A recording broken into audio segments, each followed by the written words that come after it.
Bonjour à tous, c'est Loïc chez le Home Cinéman avec une surprise pour vous. Aujourd'hui, c'est filmé. Alors profitez-en car c'est la vidéo des tops de l'année 2024. Donc pour commencer, ce top est un avis subjectif évidemment. C'est mon avis sur les films que j'ai pu voir tout au long de l'année 2024. Si vous voulez en discuter dans les commentaires, il n'y a pas de souci. Bon, dire que c'est un avis de merde, etc. On n'est pas obligé non plus. Je vais traiter notamment de films sortis sur les plateformes de VOD ou au cinéma en France en 2024. Et je ne vais pas spoiler les films car le but quand même c'est de vous intéresser. Donc je vais essayer de vous raconter un petit peu quand même l'histoire, le synopsis, pour vous intéresser un petit peu, pour vous donner envie de la regarder tout simplement et donner votre avis dans les commentaires. Ça fait plaisir. Dans ce top, il y aura 10 mentions honorables pour commencer et ensuite nous rentrerons dans le vif du sujet avec les 10 meilleurs films de l'année 2024 selon moi, toujours. Et c'est parti. Numéro 20, selon moi, c'est le film Black Flies, sorti début d'année 2024. Il n'y a pas eu beaucoup de séances de mémoire. C'est un film qui traite d'un jeune homme en études de médecine qui travaille en tant qu'ambulancier urgentiste, notamment de nuit, et il va découvrir un petit peu ce métier, et nous on va découvrir avec lui le quotidien, avec les situations dans lesquelles il va se retrouver, avec par exemple une fusillade, avec une maman qui a accouché un peu à la sauvage, tout ça. Donc c'est quand même assez intéressant de voir ça. Le jeu d'acteur est quand même très poignant, c'est un film très sombre quand même, et c'était vraiment très poignant aussi. Chaque situation était prenante et on était à chaque fois à fond dedans avec le personnage principal, et c'était vraiment très intéressant à voir. 19ème place, The Substance, récompensé à Cannes. Écoutez, on y allait avec Valentin pour se dire bon bah voilà, on va voir le film, il est récompensé à Cannes, pourquoi pas. On est sorti de la salle, on s'est dit mais qu'est-ce qu'on a vu. Et avec le recul, tout ça, je me suis dit que ce film était vraiment bon. C'est un film qui traite du corps de la femme déjà dans la société, mais surtout le corps des célébrités, notamment des femmes qui font des émissions de sport comme ce fut le cas dans les années 80-90, et là c'était remis au goût du jour, avec le dilemme, si tu pouvais rajeunir, si tu pouvais avoir une version de toi plus belle, mais que ce n'était pas vraiment toi, est-ce que tu le ferais? C'est ça la question, et au final, on a vu également la dérive de ça, en même temps, en montrant que la vraie version veut revenir à la première place, mais la version numéro 2 ne veut pas, donc du coup, elle se tue en fait à petit feu au fur et à mesure, jusqu'à en arriver à la fin, qui est presque un film de série B, d'ailleurs, hein. Mais ça reste quand même très impressionnant, donc c'est ce qui fait qu'il est à la 19ème position. 18ème place, Monsieur Aznavour. C'est un film qui traite évidemment de l'histoire de Charles Aznavour, hein, évidemment. C'est un film sur lequel je n'avais aucune base, à part 2-3 chansons d'Aznavour. J'avais quelques bases classiques. À la base, je voulais pas trop voir le film, mais finalement, Valentin m'a botté un peu, donc on y est allé. Et j'ai plutôt bien kiffé le film. Je ne connaissais pas du tout l'histoire de sa carrière, de sa vie même en général. Et c'était vraiment très impressionnant de voir ça, de voir un peu ce qu'il avait vécu. Évidemment, il y a un peu de fiction dedans, je pense, mais c'était quand même très intéressant de voir un peu l'évolution au niveau de sa carrière, au niveau de son histoire familiale, au niveau de tout ça, et c'était vraiment très prenant. J'ai versé ma larme 2-3 fois d'ailleurs, hein, comme on a mon habitude sur ce genre de film, mais voilà, c'est quand même très intéressant de voir ce film, et ce qui fait qu'il est à la 18ème position. Et pour la 17ème place, Conclave, un film qui traite de la mort du pape, et donc de la procédure officielle du conclave, qui est donc de rassembler tous les cardinaux du monde afin de décider d'un nouveau pape, donc il faut les lire, et donc nous suivons un peu le doyen des cardinaux qui prépare le conclave justement, qui l'organise, etc. Et donc on va suivre un peu le déroulement des votes, les changements de scrutin. C'est vraiment assez intéressant, c'est un peu de la politique, etc. Vraiment bon, les acteurs sont vraiment aussi très poignants, l'ambiance est un peu sombre mais en même temps pas trop. Ça fait penser d'ailleurs un petit peu à l'histoire avec Angers Démon, où il y a justement un conclave dedans, tout ça, où il y a Ewan McGregor d'ailleurs qui est dedans. Donc voilà, c'est sur ça que je vais terminer à la 17ème place. Yeah, good news. La 16ème position, The Apprentice, où Sebastian Stan joue Donald Trump, mais un jeune Donald Trump. C'est-à-dire que c'est années 80, 90, où justement Donald Trump n'est pas encore celui qu'on connaît vraiment. Il rencontre un avocat célèbre de New York qui va le construire, en fait, qui va aider à construire son empire et se construire lui-même. Et on va donc suivre l'évolution du jeune Donald Trump avec la rencontre de sa première femme, son premier empire, vraiment son développement personnel et professionnel pour être pour devenir la baleine qu'il est actuellement, en fait, même élu président une deuxième fois. Le seul bémol que je pourrais donner, c'est vraiment la campagne de publicité qu'il y a eu autour du film. Il a été spolié aux États-Unis parce que c'était en pleine campagne présidentielle, et Sebastian Stan n'est pas du tout dans la parodie, au contraire, il est même dans l'imitation qui est très ressemblante, et c'est ce qui est plaisant à voir, en plus de la manière de tournée qui fait un peu penser au VHS de l'époque, un peu jauni, tout ça, mais bien jauni, pas comme dans les Trois Mousquetaires. Donc voilà, c'est vraiment un bon film, et c'est ce qui fait qu'il est à la 16e position. En parlant des Trois Mousquetaires, un des acteurs qui est en commun avec ma 15e position, en parlant de François Civil, Pas de vague. Donc Pas de vague traite d'un enseignant de lettres, donc joué par François Civil, qui est accusé à tort par une élève de harcèlement, parce qu'elle pense qu'il est intéressé par elle, etc., alors que pas du tout. Il est juste dans sa pédagogie qui est de récompenser les meilleurs élèves de sa classe, donc les 5 meilleurs on va dire, en les invitant au kebab, voilà, c'est histoire de faire un peu aussi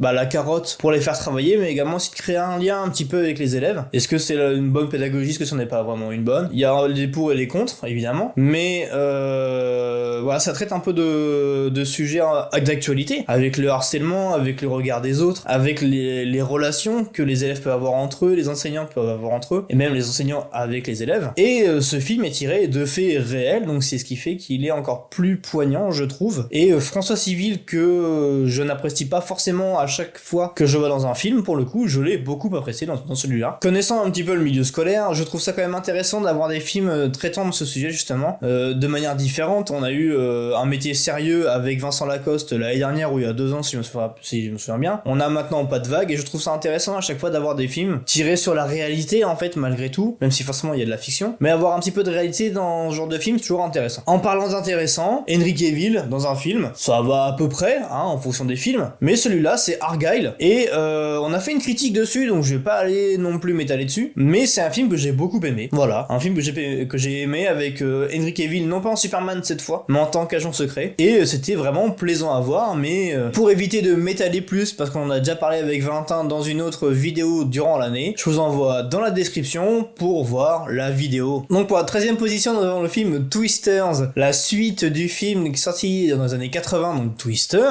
Nous avons déjà parlé du film avec Valentin dans une vidéo, donc si vous voulez vraiment plus de détails, allez voir en description, il y a le lien de la vidéo directement. C'est tout simplement des chasseurs de tornades qui, aux États-Unis, vraiment c'est des fans de chasseurs de tornades. Il y en a certains qui vont chasser d'ailleurs avec des fusils, d'ailleurs, est-ce qu'ils réfléchissent? Je me pose la question, mais certains réfléchissent vraiment, car ils essayent de trouver le moyen de d'éteindre, c'est vraiment le terme, mais en tout cas de tuer la tornade pour éviter qu'elle grossisse et qu'elle cause plus de dégâts. Et donc nous suivons l'aventure de certains chasseurs de tornades qui font ça juste pour le fun, la fame, tout ça, et d'autres qui font ça vraiment pour la science, et on va mélanger le tout pour faire un bon film. Voilà. Pour la 12e position, nous avons Fall Guy avec Ryan Gosling notamment et Emily Blunt, un film dont on a parlé également sur la chaîne, sinon c'est pas rigolo, et c'est un film qui est justement rigolo, je trouve, qui est vraiment très bon. C'est un film qui parle des cascadeurs au cinéma. C'est un film qui ne parle pas d'un sujet commun. Souvent on a des films sur des réalisateurs, sur des acteurs, des chanteurs, etc.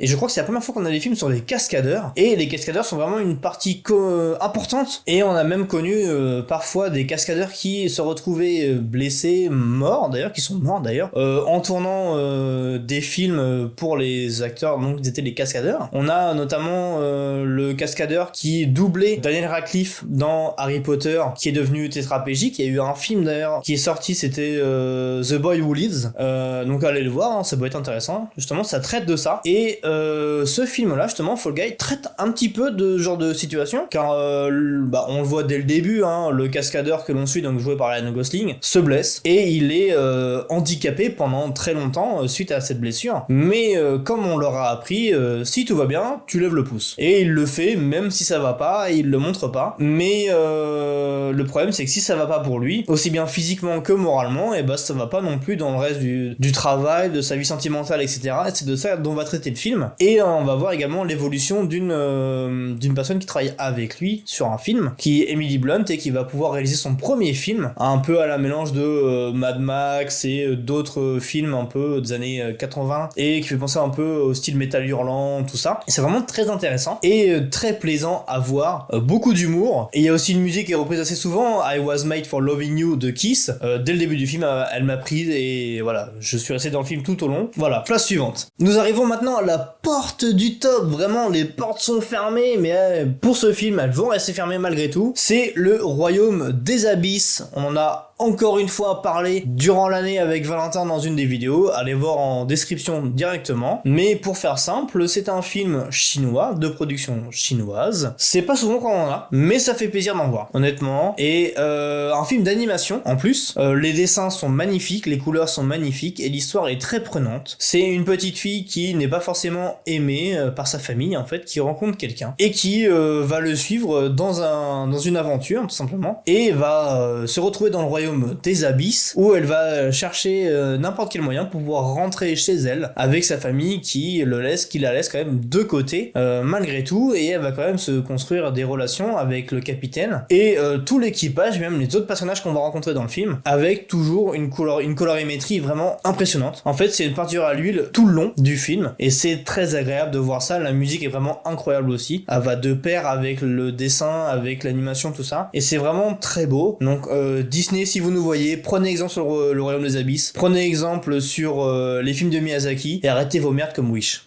Voilà. Et voilà pour les portes du top. Maintenant, elles vont s'ouvrir. Pour la 10e place, Nosferatu, un film remake du film sorti en 1922. Un nouveau film sur la même œuvre qui, les deux sont tirés, du coup, évidemment, d'un livre qui raconte l'histoire de Dracula, le conte de Dracula. On a eu également un film à peu près dans le même thème avec le voyage de Déméter, justement, qui raconte juste la traversée. En personnages principaux, on a notamment Lily Rose Depp et Nicolas Hoult, donc le couple principal d'ailleurs qu'on va suivre tout simplement, avec la relation qu'ils ont avec le comte Orlok, que l'on considère comme étant le comte Dracula ou Nosferatu tout simplement dans le film. Et c'est vraiment intéressant de voir la construction d'un jeune avocat, notaire plutôt d'ailleurs, qui est envoyé malgré lui en Transylvanie pour aller rencontrer un comte mystérieux qui veut acquérir une maison en ruine à Londres, avec une ambiance très sombre. Et à des moments où je me suis demandé d'ailleurs c'était pas limite en noir et blanc presque, et c'est quand même assez souvent dans le film. Il y a pas d'abus de jumpscare, il y a pas d'abus de plein de choses qu'on peut voir dans les films un peu récents, comme on a pu avoir dans Smile ou des trucs comme ça. Là c'est vraiment l'ambiance qui fait tout, et on a peur à chaque moment avec la musique, avec les couleurs, les actions très lentes parfois, et d'un coup c'est rapide, et c'est vraiment très plaisant à voir parce qu'on n'a pas l'habitude, je trouve, ces derniers temps d'avoir des films d'horreur de qualité comme ça, en tout cas notamment dans ce genre de catégorie, on va dire. Donc voilà, c'était un très bon film, et la fin vraiment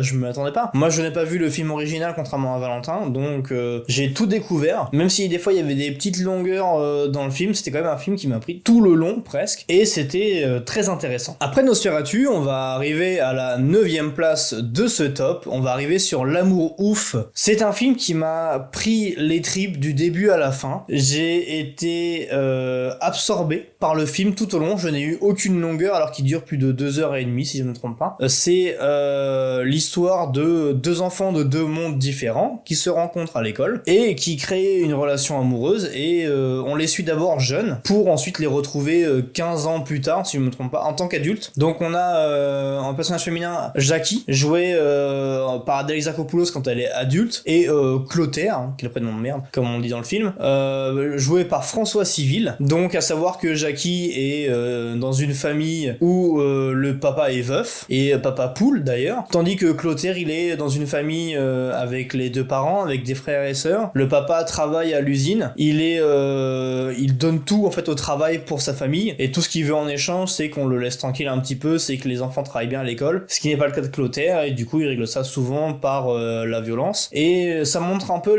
les différentes nuances du monde qu'on a actuellement, mais en même temps en général, hein. Et on voit également les deux univers différents de Jackie et de Clotaire, et qui se rejoignent malgré tout avec leur amour, l'histoire d'amour, avec les aléas qui font que Clotaire va devoir partir pendant plus de 15 ans parce qu'il sera emprisonné. Lorsqu'ils sont adultes, on va découvrir d'autres personnages, notamment joués par Vincent Lacoste, qui est très bon. C'est pas un acteur avec lequel je suis habitué à avoir de performances aussi bonnes. C'était très intéressant à voir, et la fin a été vraiment très prenante. J'ai versé encore une fois quelques larmes pendant le film, car c'était vraiment très intéressant intéressant, très prenant, très émouvant. Et voilà, c'est pour ça que ce film est à la 9ème place de ce top, parce que pour moi il fait partie des meilleurs films sortis en France cette année. En parlant de très bons films sortis en 2024, nous avons la 8ème place maintenant avec le deuxième acte. Film de Quentin Dupieux avec notamment Raphaël Quennard. Raphaël Quennard est un acteur que j'aime beaucoup depuis que je l'ai découvert la première fois dans J'aurais toujours beau visage, avec son franc-parler un peu campagnard, etc., qui fait vraiment que ça touche à lui, c'est ça. Dans chaque film, il a un rôle différent, mais très intéressant. C'est également le cas dans Yannick, mais restons sur le deuxième acte. Donc, le deuxième acte, est-ce que c'est par rapport au deuxième acte d'un film? Deuxième acte, le nom du restaurant dans lequel il tourne. Est-ce que c'est le deuxième acte d'une vie? On ne sait pas.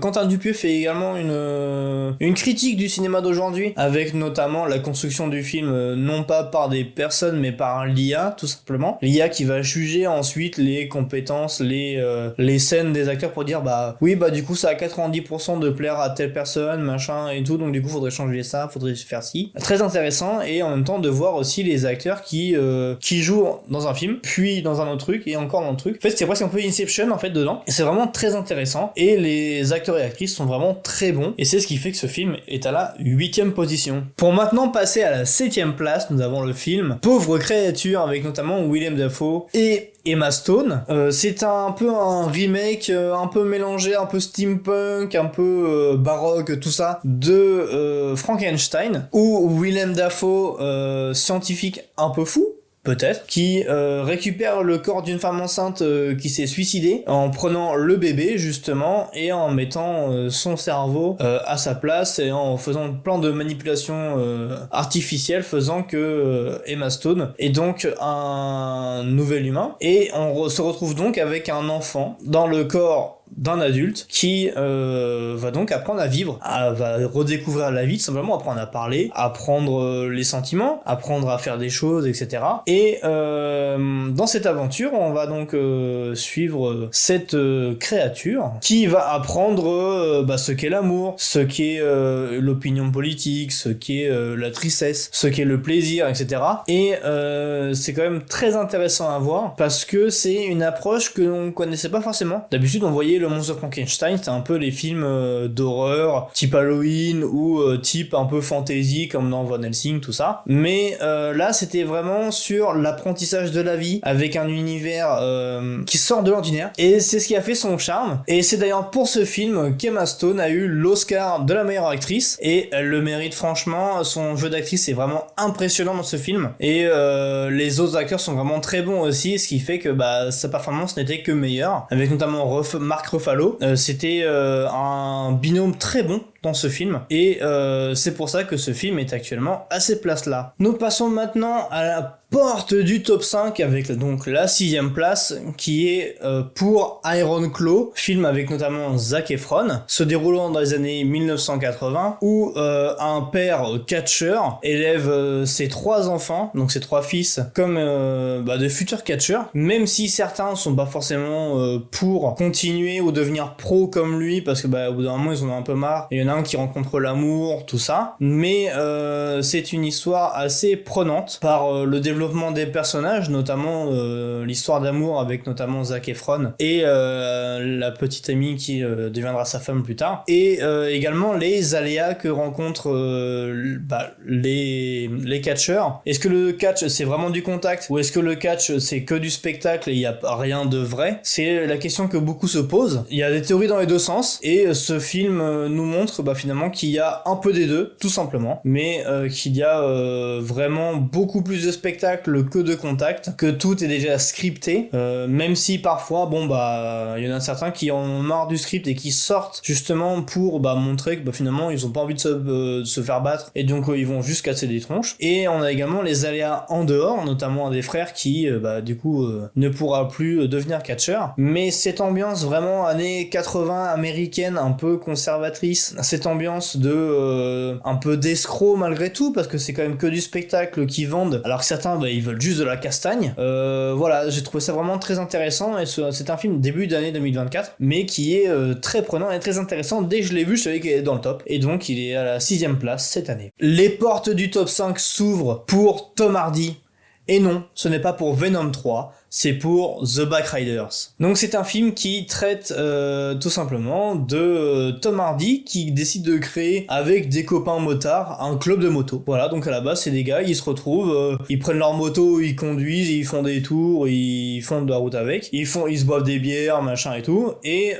finalement ce groupe de moto va devenir plus tard un gang, et donc on va découvrir leur l'évolution finalement, parce que ce gang de moto il va être agrandi par d'autres personnes qui vont vouloir s'intégrer, d'autres clubs qui vont vouloir s'intégrer à celui-là, et finalement ça va être le club mère, et il va devoir gérer les autres, aussi bien les personnes que leurs actes, et heureusement que nous avons Benny, qui est joué par Austin Butler, qui est incroyable, un acteur qui brille de plus en plus ces dernières années, notamment là avec The Backrider et un autre film qui viendra un peu plus tard dans la vidéo, mais Benny, lui, n'a pas peur d'aller au contact. S'il y a besoin, il vient, il trique ton compte et il va boire sa bière, c'est tout. Et c'est ce qui fait en fait l'âme de ce film, c'est on a Tom Hardy qui est le grand chef un peu désabusé par la situation, et on a Benny qui veut tout faire pour que ce soit comme avant, mais finalement est-ce que ça va marcher, est-ce que ça va pas marcher, et c'est la question. Est-ce qu'il faut arrêter d'être dans le club, est-ce qu'il faut quitter le club avant de mourir parce que certains en sont morts, est-ce qu'il faut rester dans le club malgré tout parce que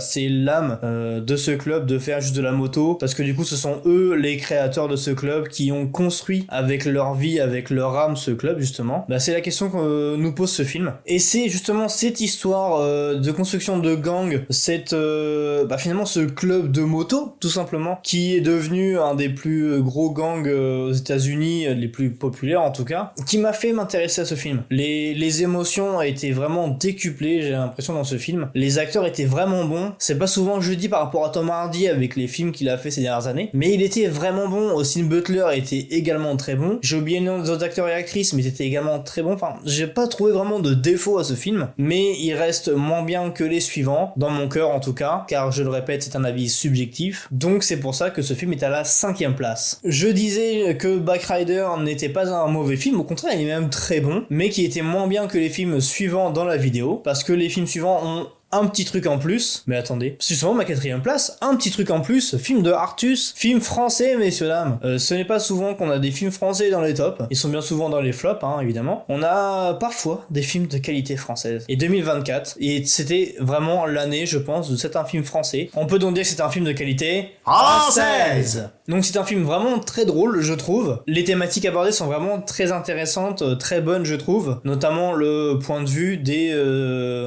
handicapés qui partent en vacances. C'est la seule fois de l'année où ils partent en vacances parce que l'association a très peu de moyens, ils doivent faire avec, ils sont très peu aussi à pouvoir encadrer, et donc ça dépend, ça joue également sur le nombre de personnes porteuses de handicap qui peuvent être prises en charge. En plus de ça, c'est un coin que je connais un petit peu, que j'aime beaucoup, parce que c'est là où je pars souvent en colo, tout ça. Le jeu d'acteur dans ce film est plus que satisfaisant d'ailleurs par rapport à ce qu'on pouvait imaginer par rapport à ce film, parce qu'on se dit c'est Artus, il va faire le fameux Sylvain qui fait dans les sketchs ou les choses comme ça va être moins drôle. Mais finalement c'est plutôt bien abordé, et c'est une thématique qui me tient à cœur déjà parce que ça parle un peu quand même de d'encadrement de personnes, de colo, de vacances, notamment en Auvergne-Rhône-Alpes, et voilà, c'est vraiment une histoire aussi prenante par rapport un peu à la famille, et c'est donc ce mélange un petit peu de thématiques, ce mélange de sentiments, d'émotions qui fait que j'ai adoré ce film, parce que du coup on rigole beaucoup dans ce film, aussi bien par rapport aux handicaps qui sont un peu surjoués mais qui sont drôles par la mise en scène, et par également la tristesse qu'on peut ressentir parfois, notamment à la fin. Donc j'ai été pris entre deux feux, entre soit éclater de rire, soit pleurer parfois, et ce qui m'a encore plus pris les tripes, c'est que les handicaps de ces personnes-là étaient vrais, ce sont les vrais handicaps, et voilà, le petit clin d'œil aussi, c'est que par exemple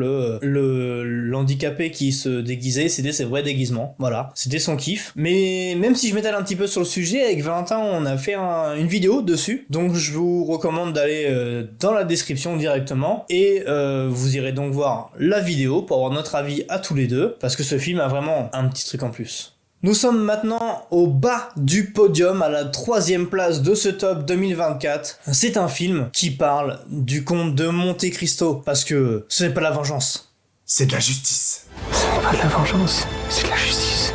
Un film très bon avec Pierre Ninet dedans et d'autres acteurs. Laurent Lafitte qui est incroyable en tant que méchant et je ne m'attendais pas à ça. Notamment moi qui ai l'habitude de le voir dans les films de comédie, là il a été vraiment très bon. Je ne crois pas avoir vu d'acteur qui était mauvais dans ce film. C'est vraiment un très très bon film français et ça fait plaisir à voir. On en a pas souvent comme j'ai dit juste avant, mais on en a des bons parfois, ça arrive. Surtout on sortait quand même de la période Les Trois Mousquetaires qui était vraiment pas terrible en film de KPDP. Et là on se retrouve avec le Comte de Monte Cristo qui dure 3 heures. Avec 20 ans on s'est dit vas-y c'est quitte ou double. Et quand on est sorti c'était double plus que quitte parce que c'était vraiment un film incroyable. Les couleurs sont magnifiques, l'histoire est vraiment très prenante. Je n'ai pas lu les livres du Comte de Monte Cristo, mais de ce qu'on m'a raconté c'était vraiment très intéressant. C'était plutôt ressemblant. Après ça reste forcément une adaptation, donc c'était vraiment très prenant. Les acteurs étaient bons, encore une fois je le dis, mais parce que c'est important de le dire quand c'est bon, parce qu'on dit souvent quand c'est mauvais, notamment pour les films français, et les émotions sont très fortes dans ce film. On est même à se demander si le Comte de Monte Cristo a raison ou tort, est-ce qu'il pousse les choses suffisamment loin ou est-ce qu'il va trop loin justement des fois. Ce n'est pas la vengeance, c'est de la justice comme il le dit, mais en même temps la justice, est-ce qu'elle est juste? C'est une question qu'on se pose, et dans ce film cette question se pose tout le long, car au final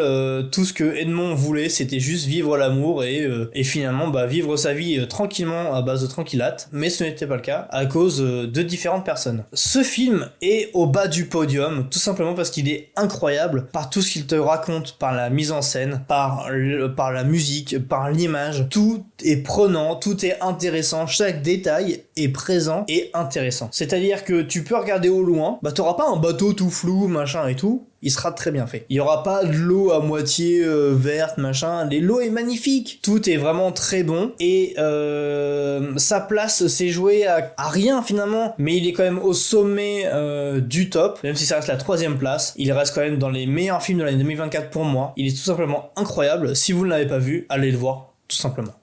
En parlant de films incroyables, parce que c'est la 2ème position, un film sorti en fin d'année, donc c'était quand même vraiment joué, ça s'est joué à un mois près. Je n'aime pas beaucoup d'habitude les comédies musicales, surtout quand c'est abusé, parce que Wonka, la dernière fois que j'en ai vu un, c'était naze. Mais celui-là, je m'attendais à rien. Je m'attendais même à être déçu, parce que je suis pas forcément amateur de l'univers du Magicien d'Oz, ni même de comédie musicale, mais là j'ai été pris tout le long par Wicked. Oui messieurs dames, Wicked est tout bonnement incroyable. Il a inspiré du livre qui raconte l'histoire justement de la méchante sorcière, qui se veut être un préquel écrit bien plus tard par une personne qui n'est pas l'auteur original du Magicien d'Oz. Et il y a eu également une comédie musicale, parce qu'aux États-Unis le monde du Magicien d'Oz est culte là-bas, c'est vraiment la base pour tout le monde. Je crois que le Magicien d'Oz passe au moins tous les ans au niveau de Noël, tout ça, tandis que chez nous c'est la Grande Vadrouille, la 7ème compagnie, tout ça. Donc voilà, c'est pour dire à quel point c'est culte pour les Américains. Et voilà, moi je connaissais rien vraiment, je connaissais la base, j'ai vu le film de Magicien d'Oz, j'ai vu le film de Sam Raimi sur l'arrivée du magicien justement dans le monde d'Oz, mais c'est tout. J'ai pas vu la série animée